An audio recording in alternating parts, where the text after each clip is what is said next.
साहेब ने बोलिए सदगुरुदेव की जय। साहेब अविगत की गत विगत है, मन बुद्धि चित्ते दूर, आपा मेटे सदगुरु मिले, पाए दरस दूर। कर्म फांद में जगत फंदाना, कर्म रूपी फांसी में ये जीव फंसा हुआ है। अब निष्कर्म कैसे हो? निष्कर्म नहीं बोल रहा हूं, निष्कर्म। भाई उठना कर्म है, बैठना कर्म है, सोना कर्म है, जागना कर्म है, बोलना कर्म है, चलना कर्म है। कर्म से ये कैसे बाहर निकले? कर्म कौन करता है? कर्म का अधिष्ठा कौन है? यहां साहब एक बात बोल रहे हैं, कर्म फांस में सभी फंदाना। कर्म में आदमी फंसा हुआ है। जहां कर्म है वहां आत्मज्ञान नहीं है। पहले सुनने में मेरी बात आपको बहुत अटपटी लगेगी, इसलिए साहब ने भी वाणी में कहा है, अटपट वाणी कबीर की, झटपट रखी न जाए।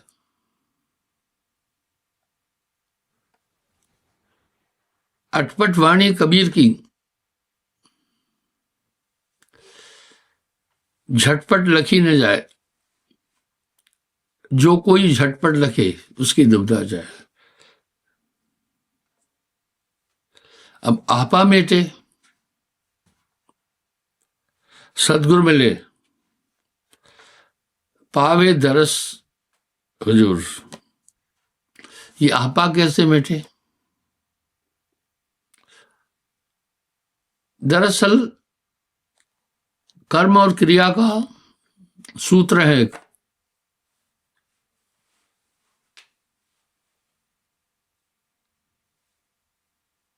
कर्म का अधिष्ठा मन है।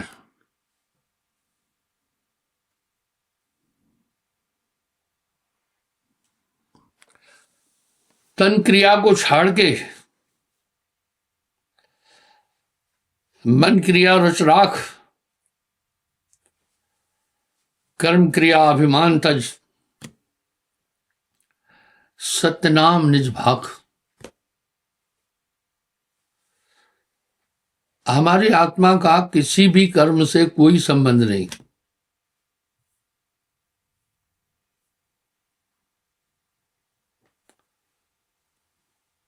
आत्मा कर्म अकर्म दोनों से परे है। हमें यह जानना होगा कि कर्म फांद में जगत फंदाना। पहली बात यह है कि कर्म की फांस में ही जगत फंसा हुआ है। इस कर्म की फांस से कैसे निकले?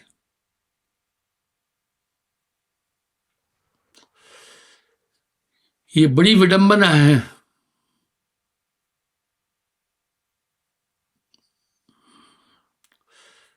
कि कर्म फांद में जगत फंदाना। आइए देखें, कर्म का अधिष्ठा कौन है? कर्म की गति झीनी राई, पुण्य करत पाप बन जाई। हमारी आत्मा का कर्म से कोई संबंध नहीं है। पहले आप ध्यान से इस बात को सुने, तब बात समझ में आएगी। अटपट वाणी कबीर की, झटपट लखी न जाए, जो कोई झटपट लखे ताकि दुबदा जाए। जब भी आप कर्म करें देखना कर्म के पीछे कोई खड़ा है।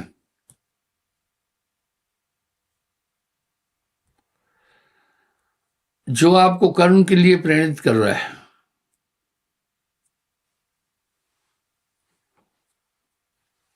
कर्म का क्या विधान है, कर्म कौन करा रहा है।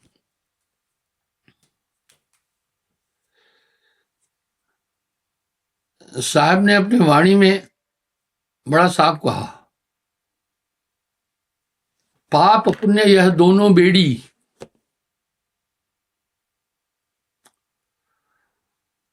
पाप पुण्य यह दोनों बेड़ी, एक लोहा एक कंचन केरी। हमें देखना है,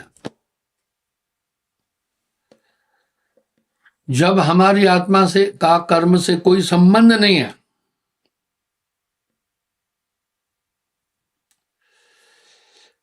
तो फिर कर्म कौन करा रहा है। आत्मा तो अपने में स्थित है।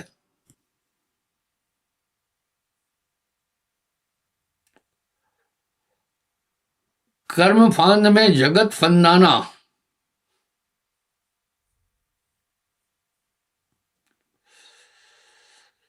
ये पूरी दुनिया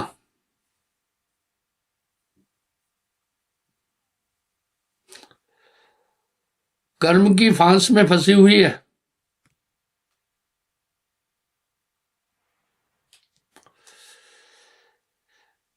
क्या साहब की वाणी में सार है, कितनी गहराई है।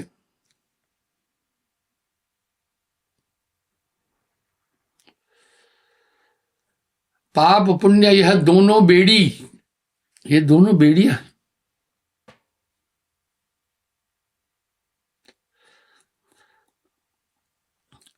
पाप पुण्य यह दोनों बेड़ी,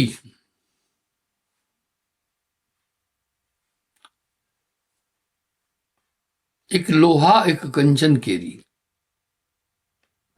देखते हैं कर्म का अधिष्ठा कौन है। हम उस बिंदु पर चलते हैं।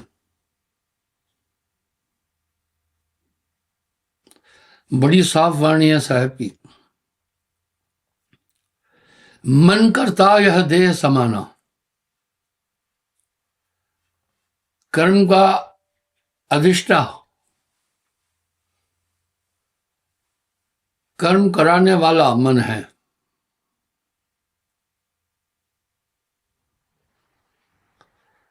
वाह भाई, मन है, मन को समझें।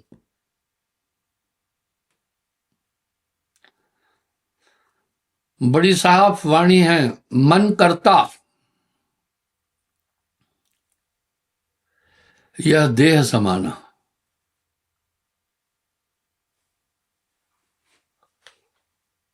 यानी शरीर में कर्ता कौन है, मन करता है। कैसे मन करता है। आत्मा का किसी भी कर्म से कोई संबंध नहीं। एक साफ साफ बात है, कर्म होता कैसे ये देखते हैं और सतर्क होकर सुने। दोनों तरह के कर्म बंधन कारक है। क्यों, जब भी हम कर्म कर रहे हैं तो हम अपनी आत्मा से परे हैं।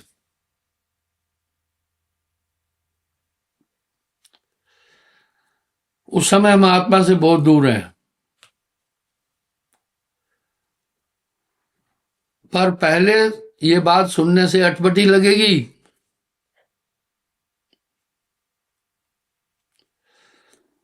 तभी तो साहब एक बात कह रहे हैं, अटपट वाणी कबीर की, झटपट लखी न जाए। जो कोई झटपट लगे उसकी दुविधा जाए। हमें कर्म के विभाग को समझना है।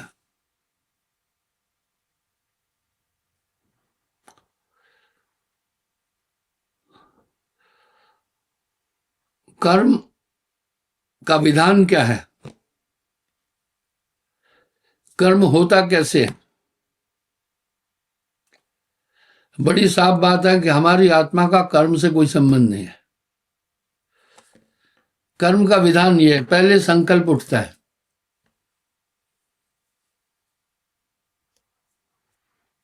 क्या?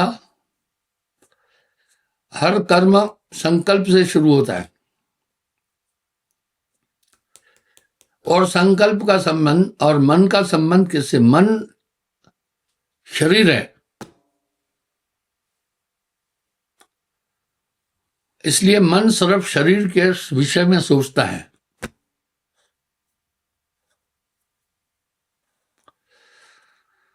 मुझे एक आदमी ने कहा, गुरुदेव ये दुनिया पूरी बड़ी स्वार्थी है।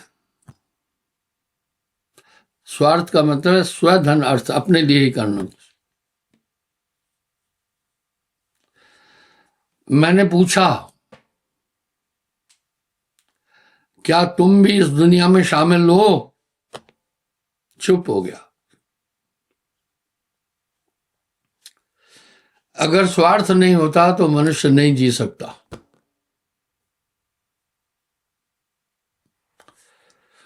काम नहीं होता दुनिया नहीं चलती।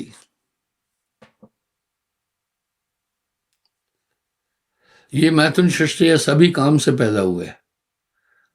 माता पिता के योग से, संभोग से ही सब कुछ देही बने। लोभ नहीं होता तो भी दुनिया नहीं चलनी थी।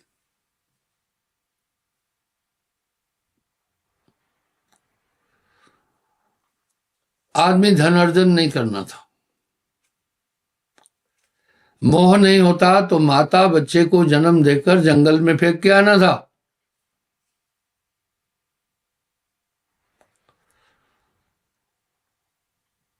अहंकार नहीं होता तो कोई क्रिया नहीं होती। इसलिए ये पांचों बदस्तूर सबके अंदर हैं।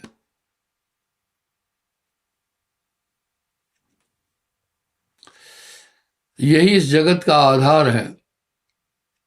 तभी साहब कह रहे, मन करता यह देह समाना।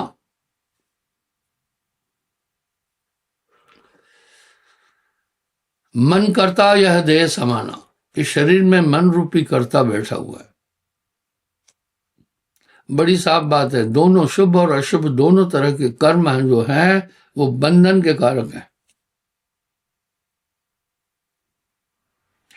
कितना साफ संदेश है साहब का। पाप अपने यह दोनों बेड़ी, एक लोहा एक कंचन केरी। आइए देखें कैसे कर्म स्टार्ट होता है। सबसे पहले किसी भी कर्म को करने का विधान क्या है? पहले संकल्प उठेगा। अब आप सोचिएगा कि आज बाजार जाएंगे, ये संकल्प हुआ।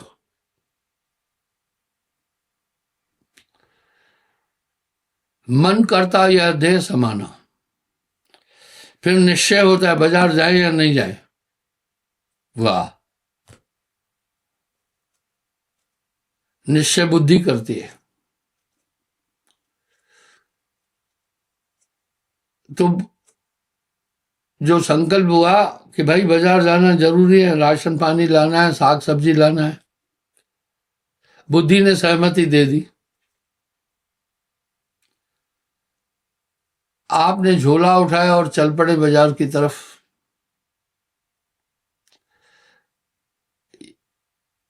अब चित्त ने बताया जो जरूरी सामान है कहां कहां मिलेगा। भाई अनाज चाहिए, आप अनाज की दुकान पर पहुंच जाते हैं। साग सब्जी चाहिए, आप साग सब्जी वाले के पास पहुंच गए। ये काम किया चित्त ने। हर एक आदमी को पता है कि हमारे गांव में या शहर में कहाँ सब्जी मिलती है, कहाँ अनाज मिलता है। अब आखिर में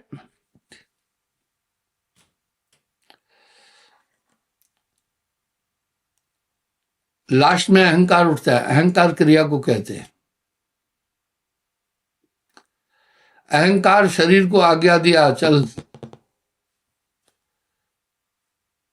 उठना अहंकार, बैठना अहंकार, देखना अहंकार, सोचना अहंकार, चलना अहंकार, सोना अहंकार, जागना अहंकार। इसलिए आदमी कह रहा है भाई मैं थक गया, सो रहा हूं, ये सब अहंकार है। इसलिए मन का, कर्म का आधार मन, बुद्धि, चित्त, अहंकार, ये है।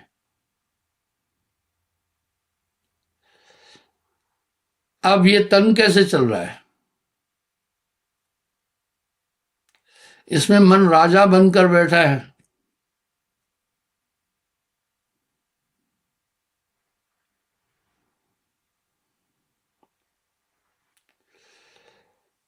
साफ साफ संदेश है, मन करता यह देह समाना।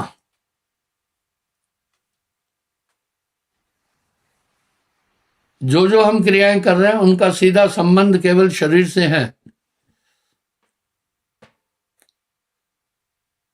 आत्मा से नहीं। और ये मन, बुद्धि, चित्त, अहंकार उलझा कर रखेंगे सिर्फ शरीर की जरूरतों को। आप अगर अपनी आत्मा का कल्याण सोचेंगे भी तो ये नहीं करने देते।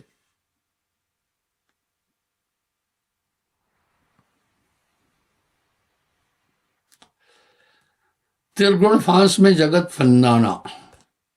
शरीर की ऐसी आदत बनी हुई है कि इसकी पूर्ति के लिए क्रिया करनी पड़ेगी। प्यास लग रही है तो जल का इंतजाम करना है, भूख लग रही है भोजन का इंतजाम करना है, नींद आ रही है सोने का इंतजाम करना है, खटिया बिस्तर वगैरह। इस तरह ये सब शरीर का धर्म है। अज्ञान ये हुआ, आत्मा ने अपने को शरीर माना। शरीर क्या है? 5 भौतिक तत्व का है, एक भी तत्व आपका नहीं है। जल, अग्नि, पृथ्वी, वायु, आकाश। आप देखो बहुबंधन से बांध दिया एक बेचारा जीव। इंसान बहुत बुरी तरह से बंधा है। इस तरह शरीर के धर्म का सभी पालन कर रहे हैं, सभी सो रहे हैं, सभी खा रहे हैं, सभी क्रियाएं कर रहे हैं। इसी में जगत फंसा है। इसके साथ मन की सहायक इंद्रियां हैं। कर्म ज्ञान इंद्रियां भी मन की सहचरणी है। आप ध्यान में क्यों नहीं बैठ पाते? मैं बताता हूं। मन बाधक है। मन जीव को भरमावे सोई, मन का कहा न कीजिए कोई। मन आपको शरीर बनाकर रखना चाहता है। कमाल है।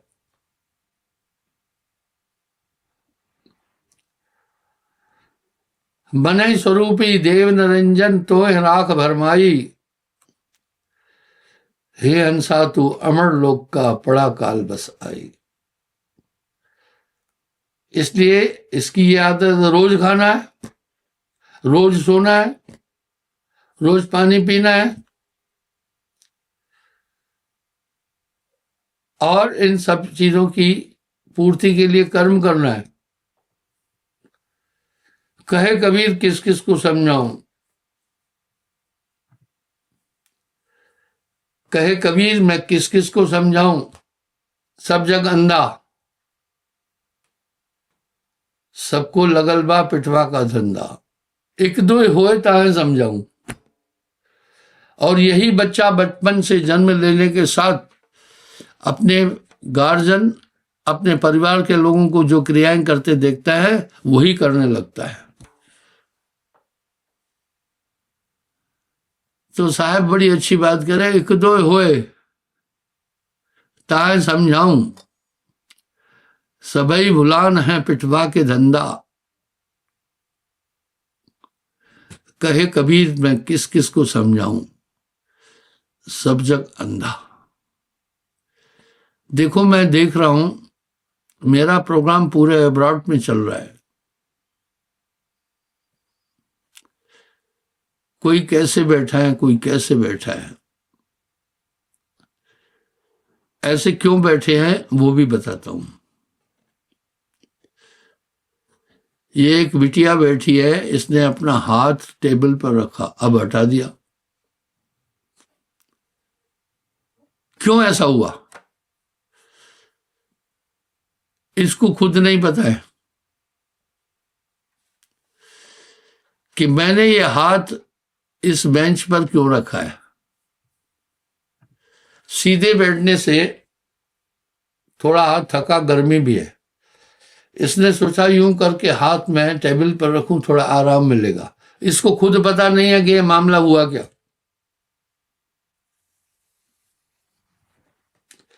ऐसा मन चेतन है जो सिर्फ शरीर के लिए ही काम करता है। कोई बात नहीं, वैसे ही बैठ जाओ बेटे, मुझे कोई ऐतराज नहीं है, पर मैं तो बात बता रहा हूं। एक बुढ़ा बाबा बैठा है, दोनों हाथ से घुटने पकड़कर हथेली से यूं करके बैठा है, कोई दोष नहीं कर रहा है वो, क्योंकि बैठने की ताकत शरीर जर्जर होने के कारण से नहीं है, तो वो करवटें ही बदलता रहता है बैठे बैठे भी। कहने का मतलब है कि हमारे शरीर का कर्ता मन है, मन करता है यह देह समाना, और इसकी क्या वृत्ति, इसके पास ताकत आई कहां से। यहां एक सवाल उठा, हमारी आत्मा भी कुछ कर रही है कि नहीं। हमारी आत्मा का कर्म से क्या संबंध है, कोई संबंध नहीं है।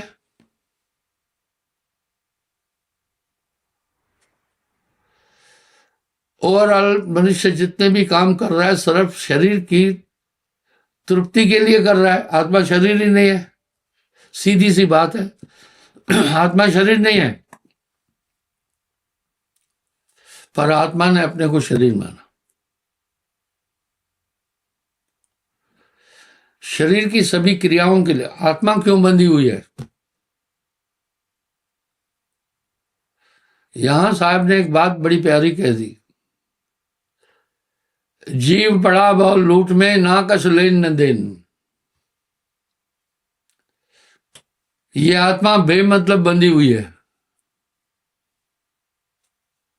जीव पड़ा बहु लूट में, ना कछु लेन न देन, कबीरा ना कछु लेन न देन। जो भी आप काम कर रहे हैं सिर्फ शरीर की तृप्ति के लिए। आत्मा भोजन से परे है, खाने पीने से परे है, आत्मा को श्वास की जरूरत नहीं है, आत्मा को जल की जरूरत नहीं है, आत्मा स्वयंभू है। ऐसा विवरण सभी धर्मशास्त्रों के अंदर वर्णित है। अब ये क्रियाएं कैसे हो रही है सब, मैं तो यूं कह रहा हूं, जो अनिष्टकारी कर्म करता है मनुष्य, उसमें आत्मा शामिल है कि हाँ, हाँ शामिल है। सवाल यह है ऐसे अनिष्टकारी कर्मों से आत्मा का क्या संबंध है।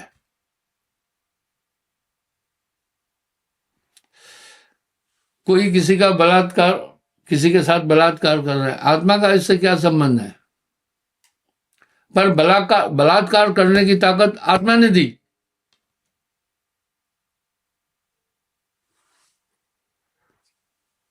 इसलिए आत्मा यहां दोषी हो गई, पर आत्मा का बलात्कार से कोई संबंध नहीं था। आदमी चोरी किया, दूसरे का धन उठा लाया, गलत काम है। इस आत्मा को धन से क्या लेना था। ये तो पूरा काम मन ने करवाया, आत्मा इसमें क्यों सहभागी हुआ। आत्मा ने अपने को शरीर मान लिया, बस यहीं से गड़बड़ हुई। इसलिए ये जानना जरूरी है कि आत्मा शरीर नहीं है। आत्मज्ञान सबसे बड़ा ज्ञान है। आत्मज्ञान बिना नर भटके, क्या मथुरा क्या काशी, क्या मथुरा क्या काशी। आओ मैं आपको ये दिखा रहा हूं कि सभी कर्म करने की शक्ति आत्मदेव दे रहा है।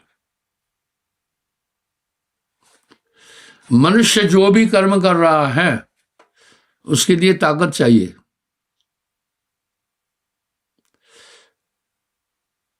ताकत चाहिए। शरीर की ताकत क्या है? छित जल पावक गगन समीरा, पंच तत्व को अधम शरीर। आप सुनना, शरीर की ताकत है प्राण, वायु। मैंने दोनों मुट्ठी बंद की, ये वायु है। मैं बोल रहा हूं, ये वायु है। इसलिए शरीर में जो वायु है, प्राण है, वो 10 प्राण है। अपान, समान, उदान, प्राण, सर्वोत्तम, बयान, देवदत्त, किरकिल, नाग, धनंजय, सबल। ये प्राण कैसे पहुंचे शरीर में? आज्ञा चक्र में बैठा आत्मदेव प्राणों का संचालन करता है।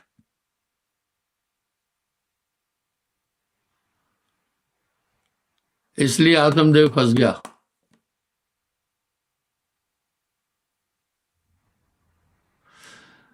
भाई किसी ने मारा किसी को बंदूक से,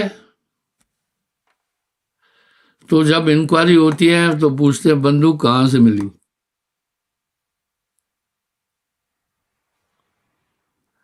वो जिससे बंदूक ले आया वो भी अपराधी है कि नहीं? आप सीधी बात समझें, आतंकवाद में किस किस को पकड़ते हैं? सुनो, जो उनको प्रशिक्षण दिया उनको भी पकड़ते हैं,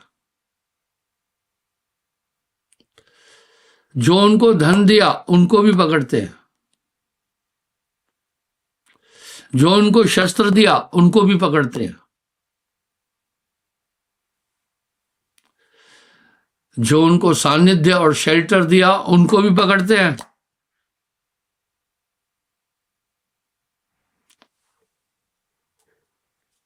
इसीलिए आत्मा जीव पड़ा बहु लूट में, ना कछ लेन न देन। 4 अंतःकरण के संग में आत्मा खराब हो गई। इसलिए आत्मा को बार बार जन्म लेना पड़ता है। पर आत्मा का कर्म अकर्म किसी से भी कोई संबंध नहीं है। आप इस तथ्य को, मैं आत्मज्ञान की बात कर रहा हूं, आप इसको समझिए।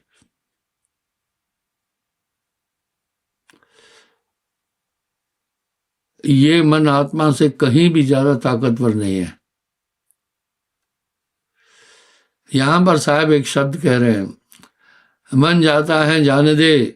वाह भाई, गह के राख शरीर, उतरा पड़ा कमान से क्या कर सकता तीर। आत्मा अज्ञानवश अपने को शरीर मान रही है। अज्ञान है ये। कैसा अज्ञान है?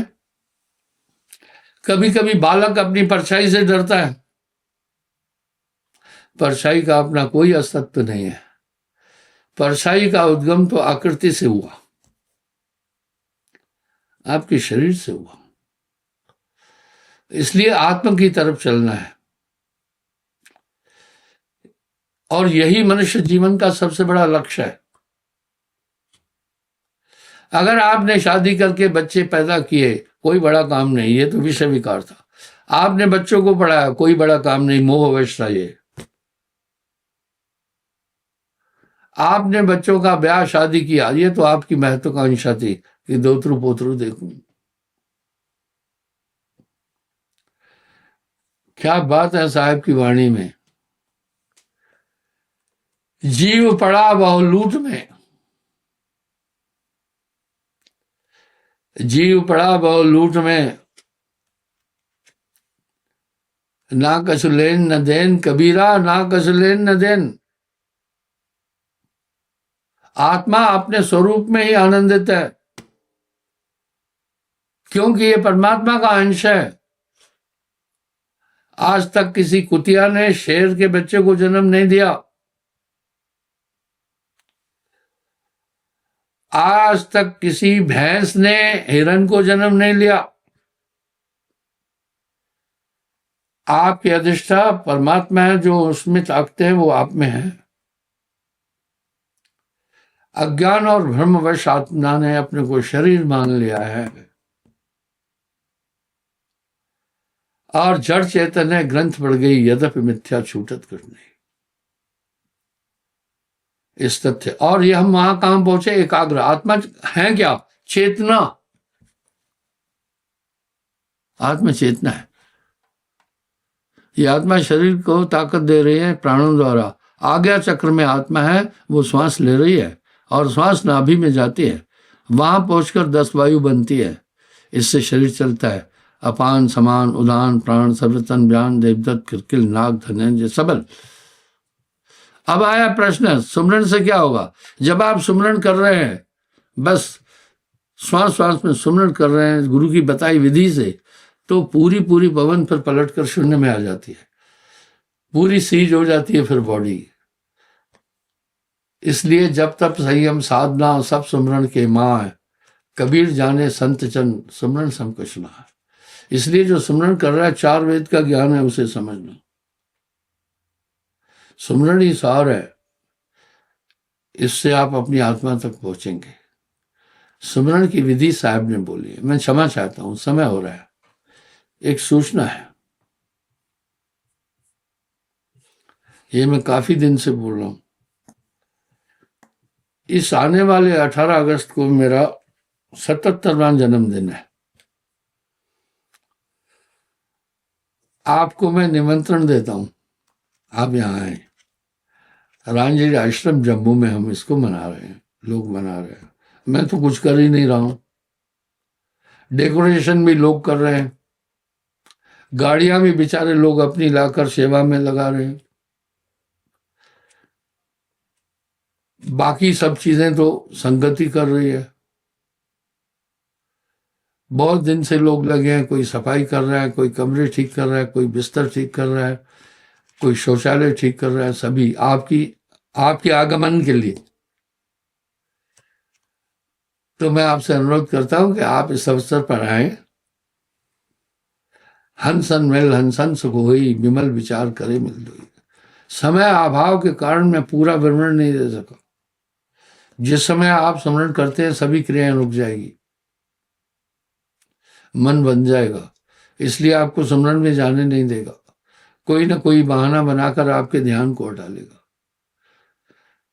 इसलिए सतर्क रहें। आप स्मरण में बैठे, पहले आपको जब यह ज्ञान हो गया कि मेरे ध्यान को कोई भटका रहा है, वहां आपका काफी काम बन गया, तब आप फिर ये देखने की कोशिश करते हैं मेरे मन को कौन भटका रहा है, मुझे कौन भटका रहा है।